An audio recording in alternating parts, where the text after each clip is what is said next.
Hello everyone, my name is Pushpanshu Sharma. Today and from now on हम current affair को एक नए तरीके से पढ़ेंगे। जो डेली न्यूज़ेस आती हैं उसमें मैं डेली एक जो इम्पोर्टेंट टॉपिक होगा जो मेरे को लगता है यूपीएससी प्रीलिम्स या मेंस के पर्सपेक्टिव से इम्पॉर्टेंट है, हम उसको डेली एक टॉपिक को प्रॉपरली कैसे हम मेंस में या प्रीलिम्स में जो इम्पोर्टेंट पॉइंट है उसको समझेंगे।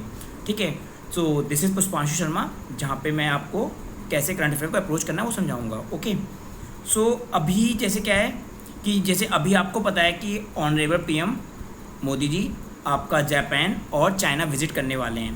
तो अभी आपकी जो आपके फॉरेन सेक्रेटरी हैं उनकी प्रेस ब्रीफिंग होती है, तो उन्होंने आपको मतलब हमें बताया कि क्या क्या ऑब्जेक्टिव हैं या कुछ की पॉइंट्स अबाउट दिस विज़िट और आगे क्या क्या फ्यूचर प्लानिंग होगी। ठीक है, तो जैसे इन्होंने बोला है कि Modi to hold talks on a quad.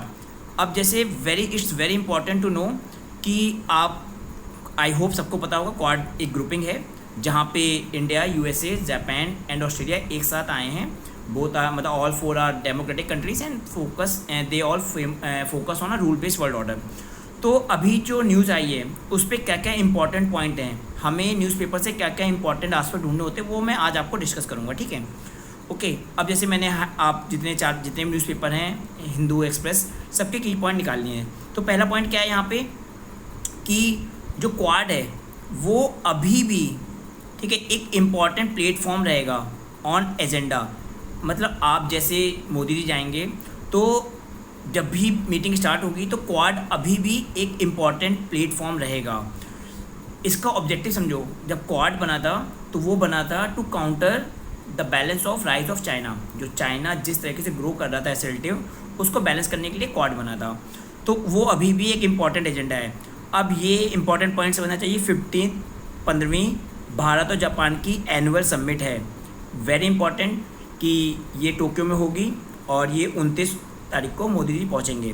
तो 15 है क्योंकि एनुअल समिट्स होती हैं। समिट का मतलब होता है हेड ऑफ द स्टेट एक साथ मिलते हैं। ठीक है, फिर क्या है यहाँ पे बहुत इंपॉर्टेंट पॉइंट रखी है कि जो क्वाड है ये ना अभी भी एक इम्पॉर्टेंट रेलेवेंस दिखाता है। क्यों? क्योंकि जो डोनाल्ड ट्रंप हैं उनका जो टैरिफ का वॉर चल रहा है इंडिया के साथ, जहाँ पे उन्होंने इंडिया के साथ इंडिया के जो गुड्स होते हैं जो एक्सपोर्ट होते हैं यूएस पे निर्यात होता है, उन पे 50% का टैरिफ लगाने की बात कर दी है। तो ये अब देखो कितने अच्छे तरीके से इंडिया बैलेंस करता है अपनी फॉरेन पॉलिसी को, विदेश नीति को, कि क्योंकि चाइना जाना था to balance out the assertiveness of the US. तो चाइना जाने से पहले इन्होंने जापान के साथ एक बायलैटरल समिट रख ली, क्योंकि जापान एक एलाई है यूएस का और एट द सेम टाइम हमारा पार्टनर है क्वाड में। तो अब इसको बोलते हैं बैलेंसिंग, कि ऐसा ना लगे कि बिल्कुल ही चाइना की साइड भाग जा रहे हैं, रशिया की साइड भाग जा रहे हैं।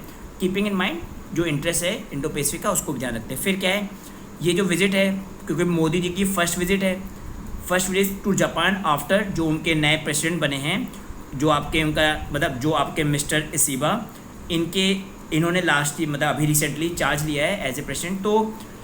तो पीएम तो यहाँ पे इन्होंने चार्ज लेने के बाद पीएम मोदी की फर्स्ट विजिट है। ठीक है, तो ये बायलैटरल है। उससे पहले 2018 में गए थे। दो मोदी जी G7 के फॉर्म में जाते रहते हैं, लेकिन ये बायलैटरल फर्स्ट है आफ्टर जो न्यू पीएम आए हैं। ठीक है, फिर अब ये बहुत इंपॉर्टेंट है कि एजेंडा क्या होगा।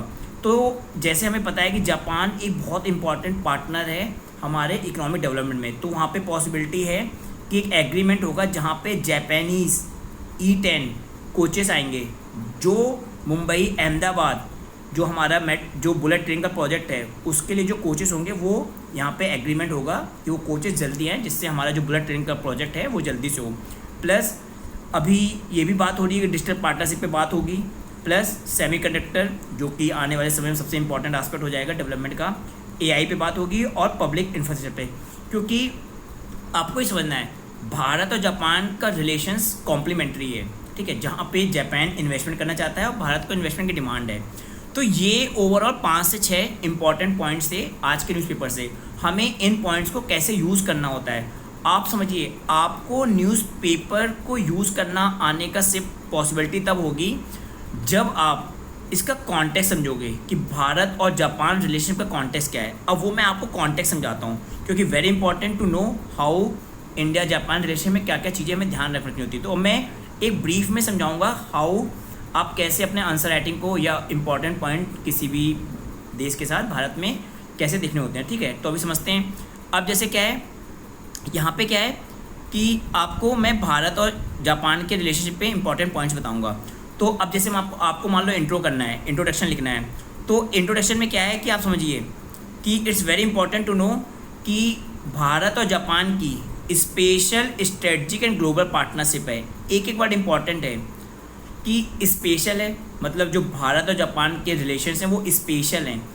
स्ट्रेटजी मतलब रणनीतिक, जहाँ पे हम स्ट्रेटजी को ध्यान रखेंगे, कैसे हम ओवरऑल चीज़ों को बैलेंस करते हैं। फिर ग्लोबल पार्टनरशिप है, मतलब आपकी रीजनल नहीं है कि एशिया स्पेसिफिक नहीं, हम ग्लोबल इश्यूज़ पे बात करेंगे और ग्लोबल चीज़ों पे स्ट्रेटजिक बात करेंगे। प्लस अब ये क्या है, ये वर्ड इंपॉर्टेंट समझो। एच शंकर जी कहते हैं कि रीजनल पीस के लिए इंपॉर्टेंट है भारत जापान की पार्टनरशिप, रीजनल पीस। यहाँ पे इंडो पैसिफिक की बात करेंगे, जहाँ पे इंडो पैसिफिक में हमें पीस के लिए इंपॉर्टेंट है कि भारत और जापान एक साथ आए। प्लस इंटरनेशनल स्टेबिलिटी, अब इसका मतलब समझ लो, अभी बहुत सारे चैलेंजेस आ रहे हैं कि जो UN based rule based world order था उस पर कहीं ना कहीं एक थ्रेट आ रहा है, जहाँ पे असर्टिवनेस ऑफ चाइना और समवेयर जो फोर्सेस थी, मतलब दो लाइक नॉर्थ कोरिया, ईरान, सब एक तरीके से इंटरनेशनल स्टेबिलिटी है। गाज़ा में कॉन्फ्लिक्ट है, यूक्रेन में कॉन्फ्लिक्ट चल रहा है, तो उसके लिए ये एक रूल बेस्ड वर्ल्ड ऑर्डर को फेमस करेंगे। प्लस ग्लोबल प्रॉस्पेरिटी, अब जो डेवलपमेंट मॉडल है जापान का उसको बोलते हैं काफ़ी क्वालिटेटिव है। तो ओवरऑल चीज़ें रीजनल पीस पे जाएंगी, इंटरनेशनल स्टेबिलिटी पे जाएंगी एंड फाइनली ग्लोबल प्रॉस्पेरिटी पे। अब Japan remains a key contribution to India's economic development. मैंने पहले बताया कि भारत को क्या चाहिए, इन्वेस्टमेंट, और जापान इन्वेस्ट करना चाहता है क्योंकि वहाँ पे इकोनॉमिक ऐसी है कि वो भी एक्सपोर्ट ड्रिवन है, प्लस वहाँ की एजिंग पॉपुलेशन है, भारत की यंग पॉपुलेशन है, तो काफ़ी कॉम्प्लीमेंट्री रिलेशंस हैं, ठीक है। अब समझाता हूँ कि क्या क्या कन्वर्जिंग पॉइंट्स हैं। ये बहुत इंपॉर्टेंट समझना, क्योंकि इसी बेसिस पे आप अपना आंसर अच्छे लिख सकते हो, ठीक है, और ओवरऑल आपका आईआर में पर्सपेक्टिव डेवलप होता है। तो पहला पॉइंट क्या है कि अभी समझो स्ट्रेटजिक एंड सिक्योरिटी कन्वर्जेंसेस हैं, ऐसे आपको कीवर्ड लिखने होते हैं कि रणनीतिक और रक्षा के क्षेत्र में हमारे कैसे कन्वर्जेंस हैं। तो पहला क्या है, दोनों कंसर्न दिखाते हैं चाइना के राइज पे।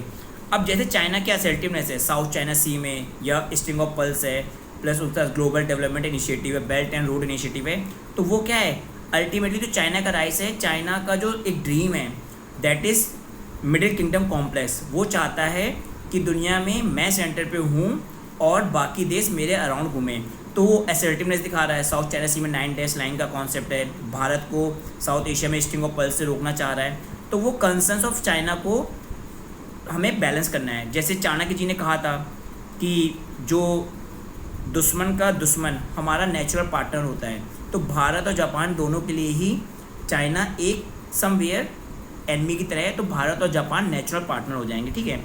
अब जैसे नेचुरल स्ट्रेटेजिक पार्टनर है, ये बात बोली थी आपकी जयशंकर जी ने भी। और मैरीटाइम डेमोक्रेसीज हैं अनलाइक, क्योंकि डेमोक्रेसी को थ्रेट आ रहा है किससे, चाइना एंड रशिया के असर्टिवनेस से, ठीक है। प्लस क्वाड में हम लोग पार्टनरशिप करते हैं। 2+2 डायलॉग, यहाँ पे क्या होता है, डिफेंस मिनिस्टर और फॉरेन मिनिस्टर आपस में सबमिट करते हैं, मीटिंग करते हैं, जहाँ पे हर एनुअली या 2 साल में एक बार डिफेंस और फॉरेन मिनिस्टर एक साथ बात करते हैं। मालाबार एक्सरसाइज है, जहाँ पे पहले इंडिया यूएस की थी, जापान आ गया और अभी ऑस्ट्रेलिया भी आ चुकी है, ठीक है। तो डिफेंस में और स्ट्रेटजी में कैसे कन्वर्जेंस है। फिर इकोनॉमिक इंफ्रास्ट्रक्चर में समझ लो कि Japan one of the largest FDI sources है इंडिया का, और जैसे एग्जांपल डाल दो दिल्ली मुंबई इंडस्ट्रियल कॉरिडोर, ठीक है, प्लस बुलेट ट्रेन। अब दूसरा क्या है, ये जापान को फेमस बोलते हैं क्वालिटी इंफ्रास्ट्रक्चर के लिए। जैसे हमारी मेट्रोस हैं, ये जो दिल्ली थी ये कहीं ना कहीं जापान की ही हमें कह सकते हो कि क्वालिटी थी, ठीक है, जिससे आज भी लोग विश्वास करते हैं। Plus India's development needs contrast to China. अब चाइना का BRI क्या है, उसमें ट्रांसपेरेंसी नहीं है, प्लस सोवरेंटी का इशू आता है। तो हमारा क्या है, एक तो हमें जापान से क्वालिटी इंफ्रास्ट्रक्चर पता, प्लस हम ट्रांसपेरेंसी रूल बेस्ड चीज़ों पे बात करते हैं। अब जैसे फॉरेन पॉलिसी पे अभी जो क्वेश्चन आया है 2025 में, वहाँ पे बहुत इंपॉर्टेंट एस्पेक्ट हो गया। पिछले 3 सालों में 2 क्वेश्चन आ चुके हैं एनर्जी पे, ऊर्जा सुरक्षा पे, एनर्जी सिक्योरिटी पे। तो अभी क्या है, सभी देश कहाँ मूव कर रहे हैं, क्लीन एनर्जी पे और प्लस हाइड्रोजन इकोनॉमी पे, सेमीकंडक्टर। तो इन सब में भारत और जापान का कन्वर्जेंस अच्छे खासे से है, ठीक है, क्योंकि और चौथा पॉइंट है रीजनल एंड ग्लोबल कोऑपरेशन। देखो रूल बेस्ड वर्ल्ड ऑर्डर को सपोर्ट करते हैं, प्लस अब इनको जापान को लगता है कि इंडियाज़ रोल, ठीक है, इंडिस्पेंसिबल है, मतलब बहुत इंपॉर्टेंट है, आप इसको अवॉइड नहीं कर सकते हैं। किसमें, शेपिंग एशिया ऑर्डर या इंडो पैसिफिक ऑर्डर, क्योंकि जो यूएस और चाइना की राइवलरी है उसमें इंडिया एक बहुत इंपॉर्टेंट रोल प्ले करने वाला है। प्लस हम लोग G20 में पार्टिसिपेट करते हैं, आसियान ईस्ट एशिया समिट होती है, वहाँ पे भी इंडिया जापान एक साथ बात करते हैं, ठीक है।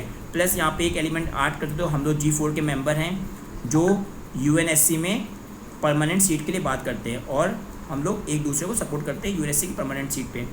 बट हमेशा कोई भी रिलेशंस होता है अंतर्राष्ट्रीय रिलेशंस में, कोई दुश्मन नहीं, कोई आपका दोस्त नहीं, हमेशा नेशनल इंटरेस्ट मैटर करता है। तो ऑब्वियसली इतने कन्वर्जन के साथ साथ कुछ कंसर्न्स भी हैं, वो कंसर्न बताता हूँ। जैसे भारत का क्या है, चाइना के साथ इंगेजमेंट है, लाइक हम चाइना के साथ SCO में प्लस ब्रिक्स में। अब हम ब्रिक्स में भी जैसे इंगेज करते हैं ना, तो अब आप ये समझ लो कि ब्रिक्स में जब हम करते हैं तो कहीं ना कहीं ये जापान को लगता है कि भारत पे इतना ट्रस्ट करना, क्योंकि कहीं अभी जैसे अभी मोदी जी जापान चाइना जा रहे हैं, तो कहीं ना कहीं जो US के अलाइंस है उनको अभी भी लगता है कि भारत का इंगेजमेंट चाइना के साथ उनको एक कंसर्न दिखता है। दूसरा क्या है, भारत में प्रोजेक्ट जो हो रहा है जापान के, उनमें स्लो इम्प्लीमेंटेशन है। जैसे बुलेट ट्रेन है, आज भी लैंड एक्विजिशन का इशू है, प्लस ब्यूरोक्रेटिक डिलेस जो इंडिया की हमेशा प्रॉब्लम रही है, तो ये एक बहुत बड़ा इशू कंसर्न है। Plus economic under performance. अब जैसे क्या है, भारत और जापान का जो ट्रेड है compare to Japan and China बहुत कम है। अब ये ऐसा नहीं आज से है, हमने फ्री ट्रेड कर लिया, सब कुछ कर लिया, फिर भी कम है। तो ये अंडर परफॉर्मेंस काफ़ी एक परेशानी का विषय है। और एक और कंसर्न है कि भारत का जो स्टांस है यूक्रेन पे, वो भी जापान से अपोजिट, क्योंकि जापान US का एलाई है, तो वो कहीं ना कहीं थोड़ा अपोजिट है, ठीक है। प्लस अब जैसे मान लो इसी टॉपिक पे आपको कंक्लूजन करना है, तो आपको कंक्लूजन हमेशा एक कहते हैं फ्यूचरिस्टिक वे में देना होता है, पॉजिटिव कनोटेशन पे। तो क्या है, जापान जो है नेचुरल पार्टनर है, मैंने बताया था कि एनमी का एनमी हमारा दोस्त, तो नेचुरल पार्टनर तो है ही, प्लस डेमोक्रेसी है, रूल बेस्ड वर्ल्ड ऑर्डर को फेमस करता है। तो नेचुरल पार्टनर है इंडियाज़ जर्नी इन डेवलपमेंट, क्योंकि भारत को विकसित भारत बनाना है तो हमें डेवलप्ड होना पड़ेगा, उसमें जापान का इन्वेस्टमेंट बहुत इंपॉर्टेंट है। Shaping a free and open Indo Pacific. अब इंडो पैसिफिक तुम्हें पता है, बोला जाता है कि जो 21वीं सेंचुरी की जियो पॉलिटिक्स है वो अटलांटिक से शिफ्ट होकर इंडो पैसिफिक में आ चुकी है। तो जैसे क्वाड, ऑकस है ना, आपके स्क्वाड या ओवरऑल चीज़ें चल रही हैं वो इंडो पैसिफिक में चल रही हैं। तो इंडो पैसिफिक में भारत को जापान एक इंडिस्पेंसिबल पार्टनर के रूप में देखता है, ठीक है। और इंडिया जापान को नेचुरल पार्टनर। तो अब आपको ऐसे टॉपिक पढ़ने होते हैं कि क्या न्यूज़ आई थी। अब उस न्यूज़ को केवल जानना नहीं है, उस न्यूज़ को अपने स्टैटिक्स से लिंक करना है और इसी में ही वैल्यू एडिशन करना है। अब जैसे क्या हुआ, ये जो पॉइंट आए जापानीज E10, ये अपने आंसर में ऐड कर लो, प्लस डिजिटल पार्टनरशिप पे। अब UPSC क्या करती है, इन कीवर्ड्स को देखती है कि ये बच्चा जानता है कि नहीं करंट को कैसे ऐड करना है। ये होता है UPSC में आंसर राइटिंग को कहते हैं विजडम का। तो अब आप इस समझ लो कैसे बेटर इंट्रो लिख सकते हो कोटेशन बेस्ड, फिर ऐसे कन्वर्ट करके आप ऐसे देख सकते हो। तो अभी हम धीरे धीरे ऐसे ही कभी पॉलिटिकल टॉपिक देखेंगे, कभी इकोनॉमिक्स का, ग्रेजुअली हम लोग धीरे धीरे मूव करेंगे। तो let's see how things go. Focus मेरा ग्रेजुअली PYQ को भी इंट्रोड्यूस करना होगा करंट अफेयर में। अभी हम इस टॉपिक को कॉन्टिन्यूसली डेवलपमेंट है, देखते हैं कैसे आगे बढ़ते हैं। Okay, all the best, God bless you all.